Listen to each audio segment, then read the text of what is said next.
So hello everyone, welcome back to my channel again. So जैसा guys हम लोगों ने अपनी पिछली वीडियोस में बात की थी ऑपरेटर्स इन पीएचपी, जिसमें से कि हम लोगों ने देख लिया था arithmetic, assignment, increment, decrement, logical operators, string operators and comparison operators. तो ठीक है, तो आज की इस वीडियो में हम लोग बात करने वाले हैं object oriented programming in PHP. तो बेसिकली आप लोग अगर देखें तो मतलब ऑब्जेक्ट ओरिएंटेड प्रोग्रामिंग की हम लोग को ज़रूरत क्या पड़ी, तो इसमें अगर हम लोग इसको अगर सिंपली लैंग्वेज में कहा जाए तो इसमें देखिए कोड रीयूजेबिलिटी बहुत ज़्यादा बढ़ जाती और चीज़ें मेसी नहीं होती। ठीक है, जैसे कि आप किसी बहुत बड़े प्रोजेक्ट पे काम कर रहे हैं तो उसमें क्या होता है कि बहुत सारे कोड्स आपको कॉपी पेस्ट करने होते हैं। इससे क्या होता है कि प्रोग्राम का साइज बहुत बड़ा हो जाता है एंड थोड़ा सा हम लोग एडिटिंग करने में भी बहुत दिक्कत आती है। तो इसमें क्या होता है कि एक सिस्टमेटिक मैनर में आप लोग जैसे क्लासेस अगर इंपोर्ट करके उसका फंक्शंस वगैरह सीधे यूज़ करना चाहते हैं तो आसान बहुत इजी वे में आप लोग यूज़ कर सकते हैं। एंड क्या होता है कि ज़्यादा चीज़ें बहुत मैसी नहीं होती हैं, बहुत सारी चीज़ें सिंपल हो जाती हैं। ठीक है, तो ओके गाइस, तो आई होप आप लोगों को थोड़ा समझ में आएगा हम लोग क्यों यूज़ करते हैं। तो चलिए गाइस, ज़्यादा कुछ ना सोचते हम लोग एक फाइल बना लेते हैं। Just right click on this folder, make a new file, save it as हम लोग क्या नाम दे देते हैं, oops.php नाम दे देते हैं, oops.php। तो ठीक है गाइस, जैसा कि ये फाइल बन चुकी है php की हमारी, उसके बाद हम लोग एक php टैग लगाते हैं एंड आफ्टर दैट हम लोग इसके अंदर क्लास बनाने वाले हैं। क्लास का इम्प्लीमेंटेशन पहले बेसिक सिंटेक्स हम लोग देखेंगे। तो पहले बेसिक से क्या होता है, देखिए क्लास, उसके बाद क्लास का नाम हम लोग स्टूडेंट दे देते हैं, कर्ली ब्रैकेट, इसके अंदर आपके सारे फंक्शंस और वेरिएबल्स आएंगे एंड उसको कॉल करने के लिए हम लोग इस क्लास को ऑब्जेक्ट बनाएंगे। तो सबसे पहले हम लोग देखिए क्या करते हैं, एक वेरिएबल बना लेते हैं। इसमें देखिए वेरिएबल बनाने के लिए वैसे तो जैसे हम लोग क्या करते हैं, अगर इसको देखिए, अगर सिंपली बाय नेम अगर इसको डिफाइन कर दिया तो ये इसका एक एक्सेस मॉडिफायर यूज होता है ओप्स में, जो कि होता है पब्लिक, प्राइवेट एंड प्रोटेक्टेड, तीन होता है। अगर आपने अभी तक कोई भी डिफाइन नहीं किया तो ये डिफॉल्ट में होता है पब्लिक एक्सेस मॉडिफायर। ठीक है, तो हम लोग ऐसा करते हैं, लिख ही रहते हैं पब्लिक। पब्लिक का क्या काम होता है कि पब्लिक का अगर फंक्शन या वेरिएबल है उसको आप कहीं से भी एक्सेस कर सकते हैं। ठीक है, अगर यही हम लोग अगर इसको प्राइवेट कर देते हैं तो ये बस within the class access होता है। ठीक है, तो उसके बाहर नहीं एक्सेस कर पाते हम लोग। अगर प्रोटेक्टेड कर देते तो हम लोग क्या करते हैं, इस वाले वेरिएबल को बस इसकी इनहेरिटेड क्लास में यूज कर सकते थे। ठीक है, तो अभी के लिए हम लोग इसको ऐसा करते हैं, पब्लिक करते हैं। उसके बाद हम लोग एक फंक्शन बनाते हैं, फंक्शन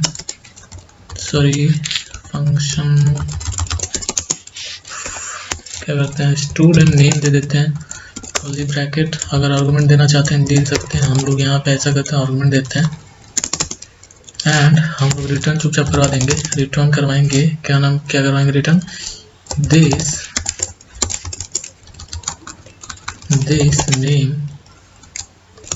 एंड पहले नेम में है क्या, नेम में हम लोग को पता ही नहीं है नेम में है क्या, तो हम लोग क्या करेंगे, ऐसा करेंगे, ये दिस कीवर्ड करंट ऑब्जेक्ट को, ठीक है, ये डिनोट करता है। तो मतलब दिस नेम के अंदर ये जो हम लोग आर्गुमेंट पास करेंगे ये इसके अंदर चला जाएगा, उसके बाद ये रिटर्न कर देगा। ठीक है गाइस, उसके बाद अगर हम लोग देखिए, अगर सिंपली हम लोग अगर यहाँ पे अगर हम लोग सिंपली फंक्शन रन करवाएंगे तो रन नहीं होगा। हम लोग को इसको रन करवाने के लिए इसका एक ऑब्जेक्ट बनाना पड़ेगा। तो इसमें ऑब्जेक्ट कैसे बनता है, हम लोग कोई वेरिएबल ले लेते हैं, ऑब्जेक्ट न्यू कीवर्ड का यूज करते हुए क्लास का हम लोग नाम देंगे जो कि है स्टूडेंट, उसके बाद ब्रैकेट एंड ये हो गया आपका ऑब्जेक्ट क्रिएट। ठीक है, उसके बाद हम कॉल कराने के लिए क्या करेंगे, ऑब्जेक्ट एरो, फंक्शन का नाम हैज नेम। ओके गाइस, तो उसके बाद ये क्या हुआ, देखिए यहाँ पे कॉल तो हो गया, बट ये क्या हुआ है कि यहाँ पे इसकी वैल्यू रिटर्न होके आई है। अब हम लोग क्या करेंगे, तो सीधे प्रिंट करवा देंगे इको। ठीक है, तो वैल्यू जो रिटर्न होके आई थी यहाँ पे प्रिंट हो जाएगी। उसके बाद अगर हम लोग इसको अगर रन कराते हैं, फाइल का नाम था कुछ oops.php, तो यहाँ पे क्या दे रहा है गाइस, फिर argument function student S name 0 passed, let me check, किधर गड़बड़ है, पब्लिक नेम में गया, हैश नेम, नेम में this name, return this dot name, सब कुछ तो सही है, ये रिटर्न कर रहा है। उसके बाद हम लोग क्या करें, स्टूडेंट ऑब्जेक्ट क्रिएशन, उसके बाद सीधे कॉल करवा ले रहे हैं फंक्शन को।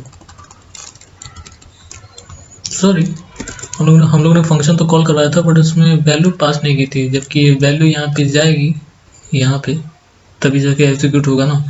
तो वैल्यू हम लोग कोई पास कर देते हैं, जैसे कि हम लोग सेंटी दे देते हैं। उसके बाद अगर रन करवाते हैं, सॉरी, ठीक है, तो ये रहा इसका एंटी। तो ठीक है, आई होप यहाँ तक समझ में आया होगा क्लास कैसे बनाते हैं एंड उसमें फंक्शन बना के कैसे उसको कॉल किया जाता है। तो ये बेसिक सा सिंटेक्स था ऊप्स प्रोग्रामिंग का इन PHP। ठीक है गाइस, तो उसके बाद देखिए इसमें और भी बहुत सारे टर्म्स होते हैं। तो जैसे देखिए, अगर आप लोग जब भी कोई ऑब्जेक्ट क्रिएशन करते हैं तो उसके साथ साथ सबसे पहले उसका कंस्ट्रक्टर कॉल होता है। तो कंस्ट्रक्टर कुछ ऐसे कॉल होता है, हम लोग अगर उसको देखें तो देखिए कंस्ट्रक्टर वैसे तो देखिए, अगर आप कंस्ट्रक्टर अगर बनाएंगे नहीं तो वो ऑटोमेटिकली इंटरनली अपने आप चलता है ना। तो उसमें नल वैल्यू पास हो ही रहती है, हम लोग को पता नहीं चलता है। अगर उसके अंदर अगर आप लोग कुछ कोड अपना इंसर्ट करना चाहते हैं तो ये होता है फंक्शन कंस्ट्रक्ट। ये होता है डिफॉल्ट फंक्शन, इसका कुछ नाम नहीं होता है क्योंकि कंस्ट्रक्ट के नाम से ही होता है। उसके अंदर अगर आप लोग कॉल करना चाहते हैं कि पता चले कि कंस्ट्रक्टर चला है कि नहीं, तो कंस्ट्रक्टर ऑफ क्लास 1। ठीक है गाइस, तो देखिए अब देखिए इसमें क्या होगा, हम लोग उसके बाद एक ब्रेक लाइन भी दे देंगे। अगर अब हम लोग इसको रन कराते हैं तो ये देखिए कंस्ट्रक्टर ऑफ क्लास 1। उसके बाद ये देखिए इसकी हायरार्की क्या होती है, सबसे पहले क्या चलता है कंस्ट्रक्टर। उसके बाद आप लोग अगर कोई फंक्शन कॉल करवाते हैं तो वो चलेगा। उसके बाद चलता है डिस्ट्रक्टर। डिस्ट्रक्टर भी क्या होता है, कुछ नहीं होता है, ऐसे ही होता है, कंस्ट्रक्ट की जगह बस डिस्ट्रक्टर होता है, डिस्ट्रक्टर। ठीक है, डिस्ट्रक्ट ये रहा।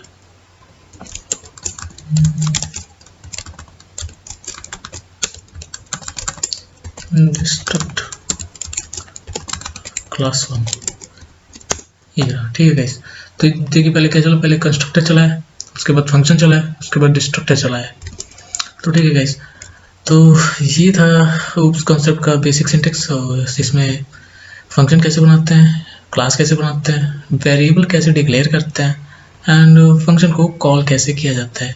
तो ठीक है गाइस, अभी तक इसमें हम लोगों ने ऊप्स कॉन्सेप्ट का बस बेसिक्स देखा है। उसके बाद एक्सेस मॉडिफायर का बस पब्लिक हम लोगों ने देख लिया है। और आगे की वीडियोस में हम लोग कुछ और भी टर्म्स कंडीशंस एंड देखने वाले हैं जो ऊप्स प्रोग्रामिंग में ज़्यादातर यूज़ की जाती है। तो आई होप गाइस यहाँ तक आप लोगों को वीडियो समझ में आया होगा। अगर आप लोगों को ये वीडियो अच्छा लगा तो please hit the like button, share and subscribe the channel. मिलते हैं नेक्स्ट वीडियो में। Till then take care, bye bye.